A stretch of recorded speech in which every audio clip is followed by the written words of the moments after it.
आप लोगों का प्यार देख करके एकदम दिल भर आया। इतनी आप लोगों ने सजावट सुंदर की है और कितनी मेहनत की है, जाने कितना रुपया आपने खर्च किया होगा। एक माँ को तो यही सब विचार आते रहता है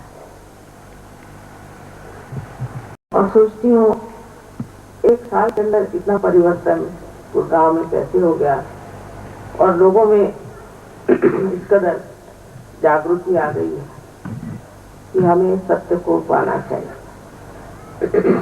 सत्य को पाना सब चाहते हैं, सबका विचार यही है कि हम सत्य को प्राप्त करें, क्योंकि बगैर सत्य की इस जीवन का कोई अर्थ नहीं। अंधेरे में हम जो भी टटोलते हैं, देखते हैं, उसमें भ्रांति में ही इंसान पड़ जाता है। और यह कलयुग की विशेषता है कि कलयुग में लोग भ्रांति में आ जाते, उनके अंदर किसी चीज पर श्रद्धा नहीं बैठती, क्योंकि अजीब और गरीब लोग परमात्मा का नाम लेकर के बड़ी बड़ी बातें करके, धार्मिक बातें करके लोगों को भुलावे में डालते हैं। तो फिर सत्य क्या है और कैसे जाना जाए? लेकिन जो खोज रहे हैं वो इसमें मार खा जाते हैं। जो हृदय से खोज रहे हैं, श्रद्धा से खोज रहे हैं, वो भूले भटके में आ जाते हैं।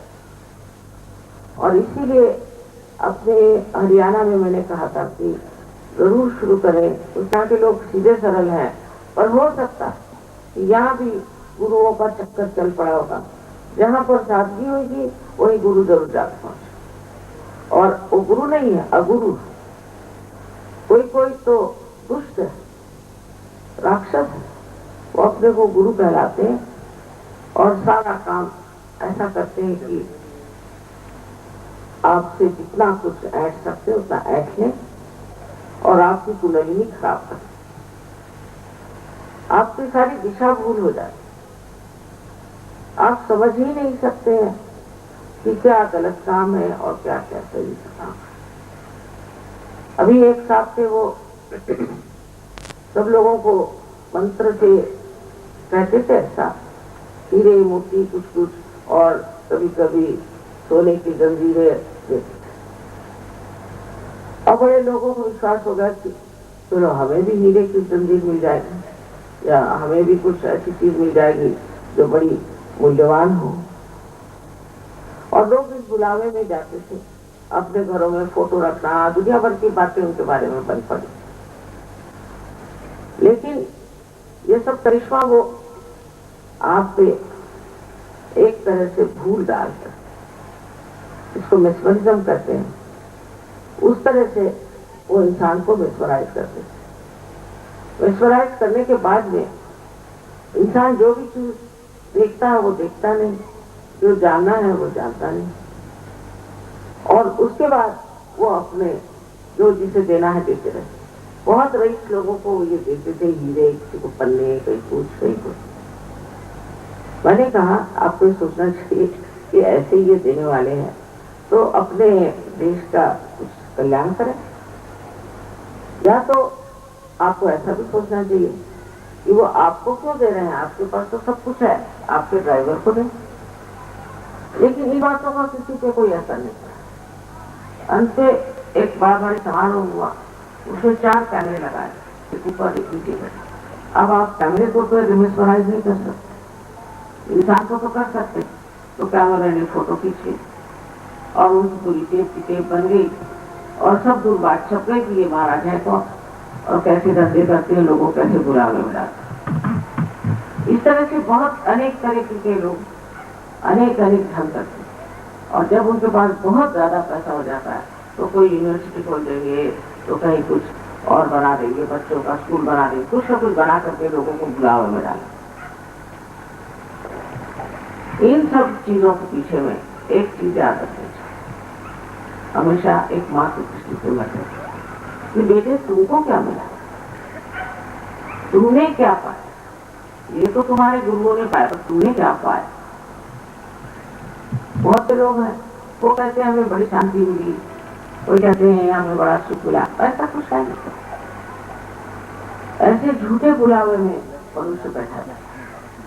असल में आपको शक्ति मिली, आपके अंदर शक्ति का जागरण होना चाहिए और आपकी जो सुप्त शक्तियां वो जागरूक होकर के और वो कार्यान्वित होनी चाहिए, उनके काम चाहिए। सर आपके पास जो चीजें हैं वही सब गायब हो रही और आपने तो कुछ पाया नहीं, और पाया तो कुछ इधर उधर की एक चीज पा ली। ये तो बाजार में भी चीजें मिलती है, उसके लिए क्या जरूरी है कि आप इन गुरुओं की सेवा करें, उनको फोटो रखें और उनको बिजली लगाना है, तो कोई एक पैसे की भी दमड़ी की भी कीमत है। लेकिन बुलावे में मनुष्य आता है, उसका कारण है कलयुग। और इस कलयुग में अनेक ऐसे लोगों ने जन्म दिया है जो भगवान के नाम पर और धर्म के नाम पर और तरह तरह की बातें बना बना करके और कहते हैं कि हम बड़ा भारी कार्य कर रहे हैं।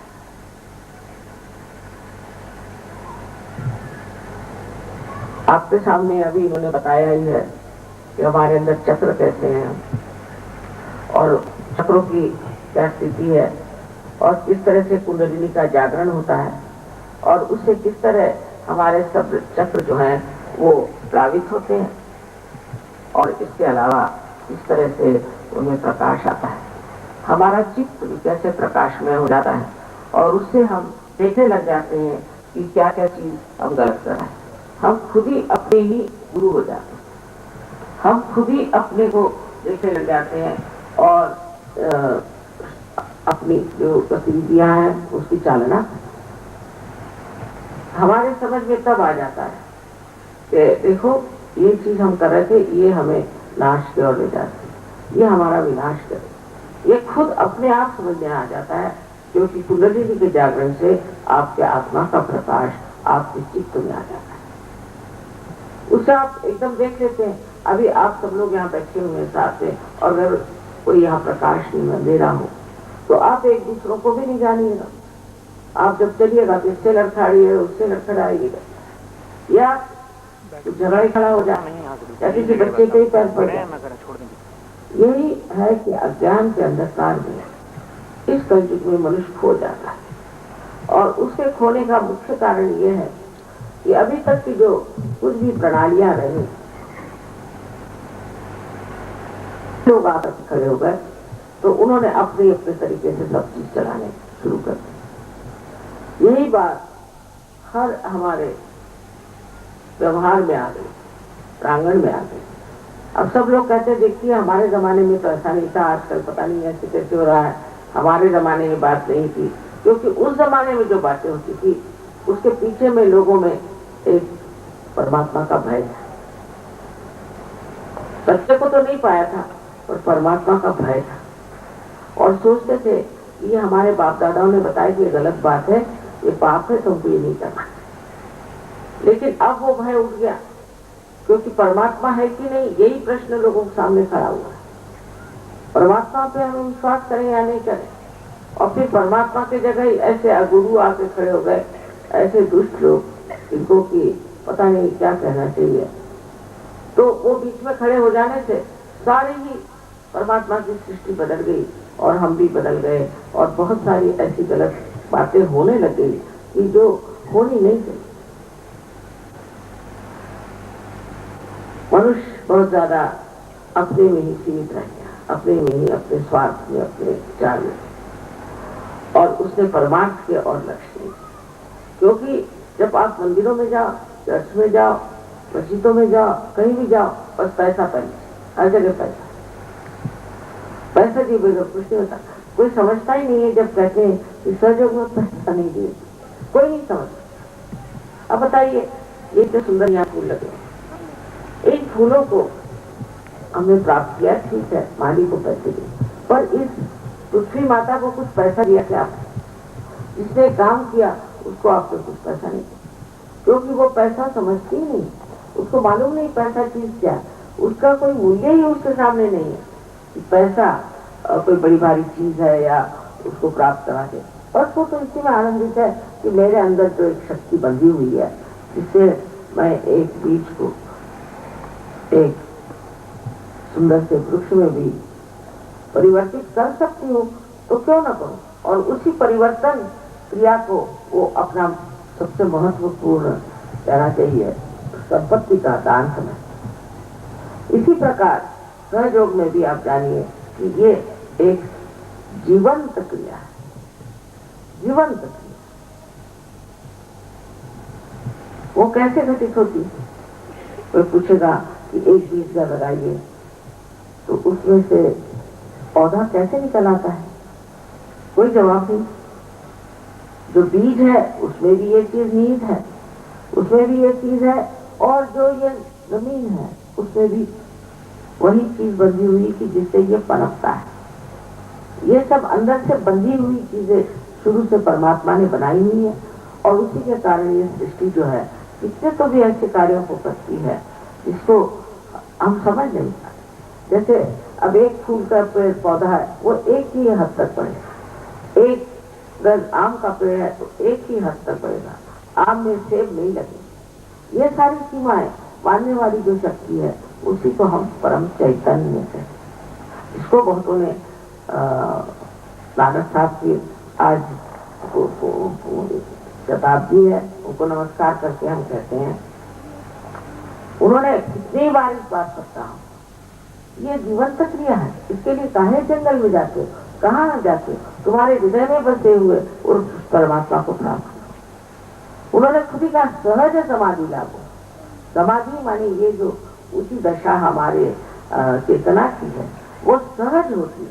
उसमें ये नहीं कि ये करो वो करो, खुद भी करने की जरूरत है, अपने आप होती है। और आज